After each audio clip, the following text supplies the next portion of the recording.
Look, man, this video is going to be unedited, but you guys deserve to hear the story if you care about the story. Look, bro, Dreamcon, that's somehow controversial for many reasons that we'll get into. But Dreamcon, for me personally, A to S tier, easy. A to S tier experience. I had fun. It was fun seeing the Pod Brothers in quite a long time. It's been way too long. It was fun hanging out with them brothers again, easily. I met a lot of people, met a lot of my editors, met a lot of subscribers, 100%. It was fun taking pictures with y'all. Y'all found out that a nigga, hey, I'm not a picture person. But it was fun hanging out with y'all motherfuckers, even playing basketball with some of you, seeing some creators that we did collabs with, seeing some creators that I've just truly known, and it was about time, hey, they know who I was type shit. But speaking of being known, not everything is perfect. Not everything is perfect. And my personal experience as, I don't want to say low-end creator, but low to mid-tier for sure, I could definitely resonate with the people who have outwardly expressed their frustrations about Dreamcon. So for those that don't know what's possibly wrong with Dreamcon, simply put, I'm a be blunt about it, and it's no disrespect. I had the luxury, I've seen this keep me out and get me into certain situations. Dreamcon is the definition of, if you know a guy that knows a guy, you good. But if you don't know a guy, you're cooked. There's motherfuckers that like have endless clout, especially compared to like what y'all think clout is, and no shot. AMP don't know him, RDC don't know him. That motherfucker might as well walk across the hall with a weekend badge and you wouldn't even know what the fuck it is. And weekend badge, for those that didn't go to Dreamcon, just act like it's the lowest low tier. It's literally the participation award badge. So, like, let's say Corey Kenshin had no clout when it comes to AMP and RDC. Wallahi, that nigga gets anywhere. Wallahi, that nigga gets anywhere. But if TSO Sage even knew Mark Phillips, and that's just the reality behind it, bro. That's just the reality behind it. Now, I'm bringing up what Panda's gonna bring up. My thing is, when people are complaining about it, and especially when they come to calling it canceled, and here's two problems. One, when you go to the extent of canceling things, this is really a way bigger subject than Dreamcon, damn near in the black community in its entirety. The idea of canceling something before motherfuckers can learn to learn from their mistakes and grow from it is insane. The people that are so harsh against Dreamcon that they want it shut down to the point where I'm not gonna lie, wanting your money back is fine, but like, you know what I'm saying, calling them scammers, they're looking at RDC an entirely different viewpoint. I think that's a little disingenuous.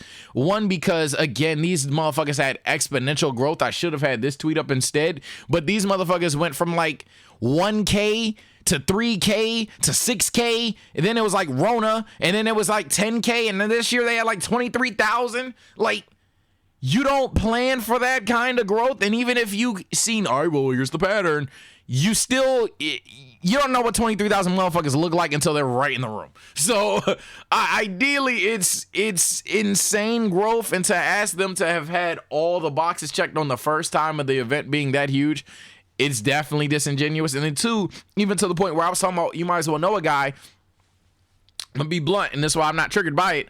Who didn't know that was gonna be a thing? Let's keep it like, when is that not a thing in life? fuck that. And I know that sounds like, oh, you're apologizing for these niggas. Quite literally, like, it's no, they gave me the opportunity to have a podcast in the room, and that's huge, and I will forever be thankful for that. But in terms of like personally, oh yeah, Sage, I got you. Nope, that didn't happen. Closest thing, I almost got into a section, but it was too many of us in there, and the section was fucking packed. But it's like, the idea that people were like, oh man, I mean, this convention is really just if you know the right person. Yeah, duh. That's like almost everything in life. Duh. Like, if I go to, Chad, if I go to a rap concert, if I go to Drake's rap concert, and I'm an up-and-coming artist, and me and Drake are best friends, and I'm technically not booked to perform, but I really want to perform, and a time slot opens up, and one more notable rapper is either to get the slot or me, Drake's best friend. Drake's gonna easily put me on the stage unless he's fake. What the fuck? That's just how shit is, bro. So I don't like the idea about people that are like bashing it too much. I don't like the idea that people are like canceling them even. But I think that's a lot of smokescreen and just immediate frustration. The only thing I will say is, hey, it's fucked up that niggas is getting packed up in terms of being sick. Apparently, everybody that went to the basketball game is sick. One of them motherfuckers walked in there with Rona. I know I wasn't necessarily feeling the best during Dreamcon, but hey, I'm good. I'm gonna tell niggas now, I'm good. The gang is good. Dre, Cruz, Bezos, Damo, Omar, all of us are fine. I've heard that basketball game, someone walked in that bitch with the sticky icky, and that's tough. That's tough for sure. But enough of the negative shit. The positives are endless, bro. The positives are endless. I mean, day one, being able to have that interview panel and like meet you all, a lot of you motherfuckers in person, that was dope. And I've even contemplated canceling the war, and that's going to be a game time decision. And the reason why I've contemplated it is because I'm going to keep it a bean. You niggas ain't real. I'm going to keep it a bean. A lot of the typing shit, I knew chat troll online niggas was a thing, but seeing that same audience in real life versus online in 4K is maybe the biggest mind-opening experience of all time. I'm telling you, chat, I post my shit on Instagram and Twitter. Niggas are the comments are obviously some fire say, some W, blah, blah, blah, blah, blah. But a lot of these comments are quite literally like, oh, you're ugly. Oh, the hair ain't it. Oh, you're short type shit, right? You know what the comments in person were? Damn, nigga, you strong. I'm not gonna lie, I didn't think you were this buff. Oh, damn, nigga, you cool. Hey, can I get a picture real quick?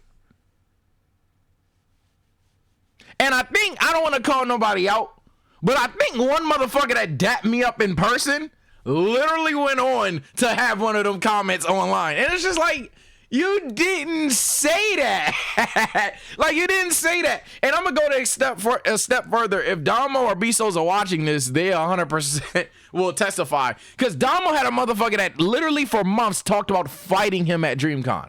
Literally fist fight brawling that motherfucker. Why me and Damo walked past that motherfucker like 3 times.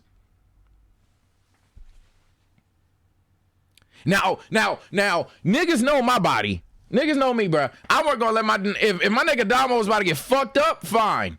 If Damo was getting fucked up, fine, I'm gonna have to do what I gotta do. But I'm gonna let him on his runs. He's 6'5", big as shit. He can't fight. That's something I need to learn about, right? So I was gonna let them run the ones.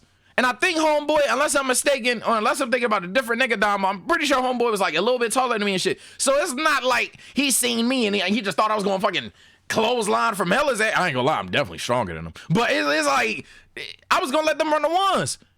Man.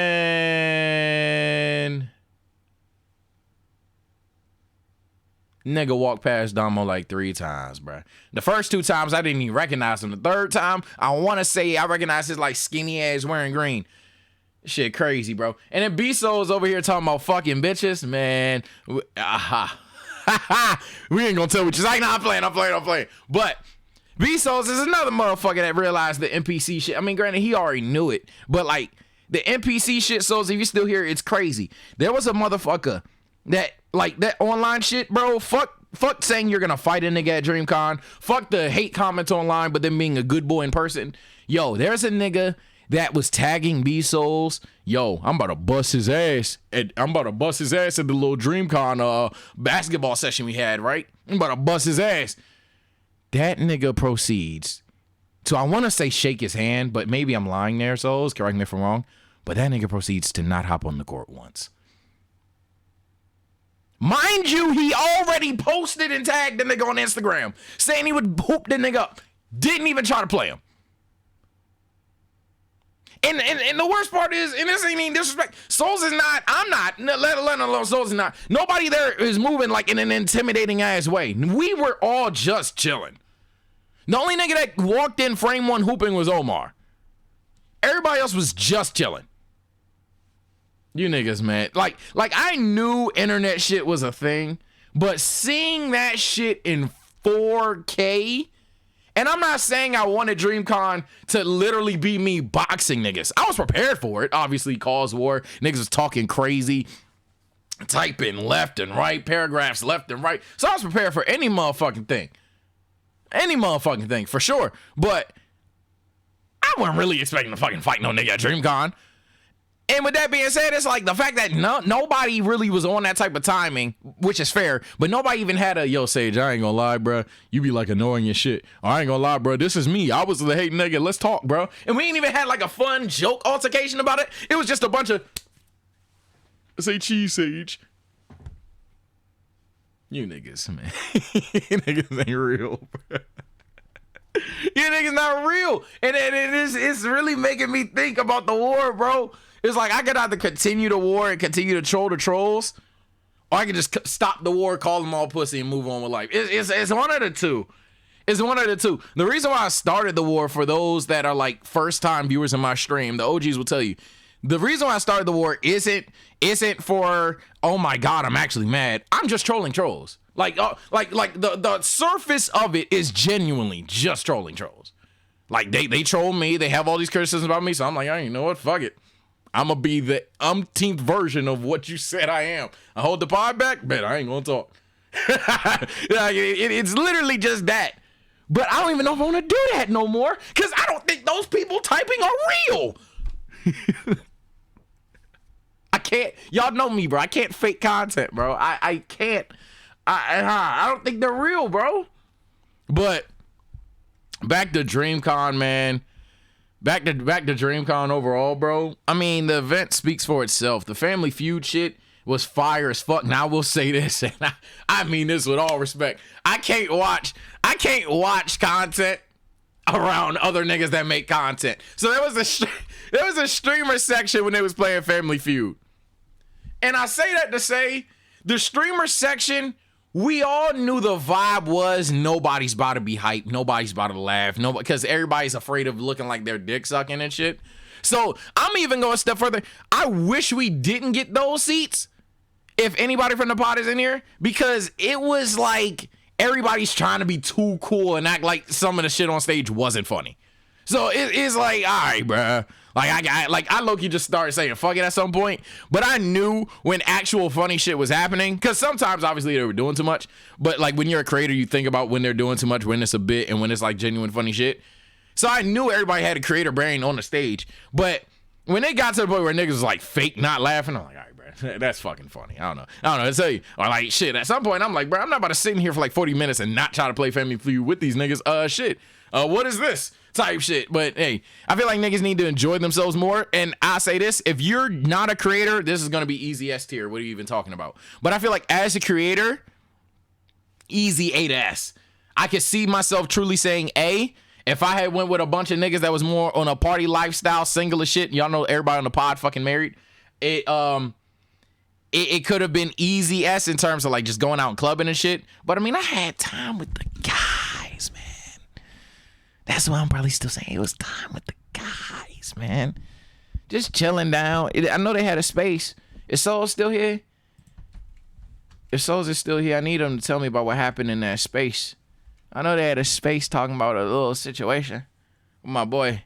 Not too much of my dog, bruh. We was chilling with the guys, man. we was chilling with the guys, having a good time. I'm all over the fucking place, so I'm gonna stop talking about Dreamcon. We're gonna get to the next topic before the pod. But yeah, it was fun hanging out with the Keep It a Buck brothers, man.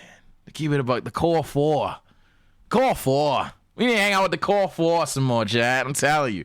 It was fucking fun. It was a Zoovie. It was a Zybe type shit and things of that nature, man.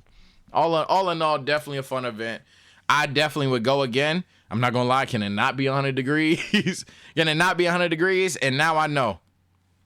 Just tap in months in advance. If you're a small creator, advice for you, dead ass. You're a small creator, be prepared for anything. There was day one, this isn't even an insult. Day one, they didn't have speakers or anything like that. And one of the creators were literally complaining about how they spent essentially like $2,000 to have this podcast, but it's hard to have the podcast because the mics don't work, the speakers don't work. Have all that stuff ready to go. Had all that stuff ready to go. Me Souls, Omar, Damo. We looked at that. Oh, Damo wasn't there at that point in time, so let me not lie. Me Souls, Omar, and our production team. Shout out Cruz and Trey. We literally looked at that table, and we were like, yeah, nah, Best Buy. Walked to the motherfucking Best Buy, got the speakers, got the mics, went to Guitar Center, got everything we needed. We potted that bitch the fuck up, had bitches twerking, had like the room not at max capacity, cause shout out my boy Archie, we seen how that looked like, but we was fucking having a good time. Good time having a live pod. That live pod should be up on Keep It a Buck right now, as of yesterday, I want to say. And had a fucking blast. But that wouldn't have been possible if we had just like tucked our tail, didn't have the money, to be honest, and just been like, oh well, we don't have the equipment. Be ready for anything. Be ready for shit to not be perfect. Also, book your shit in advance if you're a small creator. Book your shit in advance. 1,000,000,000%. 1,000,000,000%, bro. The idea that you think that if you're a day early, a week early, even a month early, that you're going to be able to get the rooms, get the meetups that you want, hell nah. No shot. Last thing, if you're networking, bro, if you're going down there with the plan of networking, I'm going to tell you now, good luck, Charlie. You're just going to have to roam around and have RNG. That's your best bet. That's your best bet. Now, in terms of getting like mid-tier creators, like I'm gonna even put a number to it. If you're like 100,000 to like 300,000 subscriber channels and creators, if you want to network with those guys, you're good walking around. If you think you're gonna just chop it up with AMP, RDC, and shit like that, nigga, you might as well catch them at a party or you ain't catching them at all. From my personal experience, them niggas is in and out, everywhere in and out, everywhere in and out. It's not, I don't want to sell you a fake dream.